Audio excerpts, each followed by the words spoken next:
اللہ تبارک و تعالیٰ نے ان لوگوں کو جب اقتدار دیا، وہ کون لوگ تھے؟ سیدنا صدیق اکبر، حضرت فاروق اعظم، سیدنا عثمان غنی، حضرت مولا علی رضوان اللہ تعالیٰ علیہم اجمعین۔ اللہ نے جب ان لوگوں کو اقتدار دیا زمین کے اندر، اللہ تبارک و تعالیٰ نے انہیں نبی پاک علیہ الصلاۃ والسلام کی نیابت کے لیے چنا، تو ان لوگوں نے یہ انقلاب برپا کیا، نمازیں عام ہو گئیں، شوق سے لوگ صدقات و خیرات دینے لگے، بھلائی عام ہوئی، برائی کا کلا کما کیا گیا۔ ہمارے ہاں بھی لوگ احتساب کی باتیں کرتے ہیں، ہمارے ہاں بھی لوگ کہتے ہیں کہ میں رشوت خوری کو، کرپشن کو، ناجائز چیزوں کو ہمیشہ کے لیے جڑ سے اکھیڑ پھینٹوں گا۔ لوگ دوسروں سے مطالبہ کرتے ہیں کہ یہ سارے کام جائز کریں، لیکن خود اس پر عمل کرنے کو تیار نہیں ہوتے۔ یاد رکھ لیں کہ یہ جو احتساب ہے یہ انسان کی اپنی ذات سے شروع ہوتا ہے۔ آپ جب نظام احتساب دنیا کے اندر مستحکم کرنا چاہتے ہیں تو اس میں پھر آپ کو اپنی ذات کو سامنے پیش کرنا پڑے گا۔ آج ہم بات کرنے جا رہے ہیں سیدنا فاروق اعظم رضی اللہ تعالیٰ عنہ۔ تو جناب عمر فاروق رضی اللہ تعالیٰ عنہ کا جو نظام احتساب ہے، انہوں نے اس کو گھر سے شروع کیا تھا، اپنے آپ سے اس کا آغاز فرمایا تھا۔ ہمارے ہاں یہ ہوتا ہے کہ جس بندے کے اکاؤنٹ میں اچھے خاصے پیسے ہیں، وہ بل جمع کرانے جائے تو اسے لائن میں نہیں لگنا پڑتا، مینیجر صاحب اسے آگے بلا لیتے، تو وہ بعد میں کیا کہہ رہا ہوتا ہے؟ کہتا دیکھو اللہ نے کتنی عزت دی ہے، مجھے لائن میں نہیں لگنا پڑا۔ بھائی لائن میں لگنا تو آپ کا یہ تھا کہ آپ سمجھتے کہ سارے مسلمان ہیں، مومنین ہیں، برابر ہیں، تو میں کسی کو تکلیف میں مبتلا نہ کروں۔ جب آپ آگے چلے گئے تھے تو آپ نے بہت سارے لوگوں کا حق مارا تھا، وہ لائن میں جو لگے ہوئے تھے ان کا وقت لمبا ہو گیا تھا۔ آپ نے تو اپنے آپ کو احتساب کے لیے پیش ہی نہیں کیا، بلکہ آپ نے کہہ دیا کہ جناب میرا تو رتبہ اعلیٰ ہے، لہذا یہ میرا حق بنتا تھا، مجھے تو استحکام ملنا چاہیے تھا۔ یہاں بہت سارے لوگوں نے اپنے حق میں چیزوں کو اور رنگ میں پیش کیا۔ سیدنا فاروق اعظم رضی اللہ تعالیٰ عنہ نے اس نظام احتساب کو اپنے گھر سے شروع فرمایا۔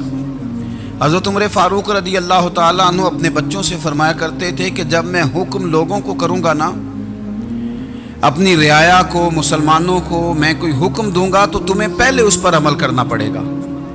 آپ فرمایا کرتے تھے یاد رکھنا لوگ تمہیں اس طرح دیکھیں گے، لوگ اس طرح تمہیں دیکھیں گے جس طرح گوشت کھانے والا پرندہ گوشت کو دیکھا کرتا ہے۔ چیل گوشت کھاتی ہے تو کیا کبھی اس کو پیغام بھیجنا پڑا ہے کہ تو آجا یہاں گائے مر گئی ہے، بھینس مر گئی ہے؟ خود بخود اس کی نظر ہوتی ہے، وہ پہنچ جاتی ہے۔ جناب عمر فرمانے لگے میرے گھر والوں، میرے بیٹوں، میری بیٹیوں، میری اہلیہ، لوگ تمہیں اس طرح دیکھیں گے جس طرح گوشت کھانے والے پرندے دیکھتے ہیں، لہذا میں جب کسی کو عمل کروں تو پہلے تمہیں اس پر عمل کرنا پڑے گا جب میں کسی کو حکم دوں۔ آپ فرمانے لگے یاد رکھنا اگر تم نے میرا حکم نہ مانا تو غیروں نے حکم نہ مانا تو انہیں ایک سزا ملے گی، اور اگر میرے گھر والوں نے نہ مانا تو ڈبل سزا ملے گی، تم پر ڈبل سختی کی جائے گی کہ تم نے میری بات کیوں نہیں مانی۔ یہ نظام احتساب ہے۔ ہم نہ دوسروں کے بچوں کا گلا کاٹ کے اپنے بچوں کی خوشیاں لینا چاہتے ہیں، ہم چاہتے ہیں کہ دوسروں کے بچوں کے حصوں کا مال میرے گھر میں آ جائے، آ جاتا ہے۔ کچھ لوگوں کی سیاست چل جاتی ہے، کچھ لوگوں کا فریب اور فراڈ کام کر جاتا ہے، لیکن وہ گھر روشن نہیں ہوتے۔ ان گھروں میں پیسہ ہوتا ہے پر قرار رخصت ہو جاتا ہے، ان گھروں میں آسانیاں اور وسعتیں تو آ جاتی ہیں لیکن ایک دوسرے کا احترام ختم ہو جاتا ہے۔ سیدنا فاروق اعظم رضی اللہ تعالیٰ عنہ کا یہ طریقہ تھا کہ وہ اپنے بچوں پر سختی کرتے۔ آپ ہمارے ملک میں یہ نظام ہے، موجودہ حکمران ہو یا ان سے پچھلے، بچے سب کے ملک سے باہر رہتے ہیں، یہاں رہتے ہیں تو محلات میں، باہر جاتے ہیں تو بڑی بڑی آسائشوں میں۔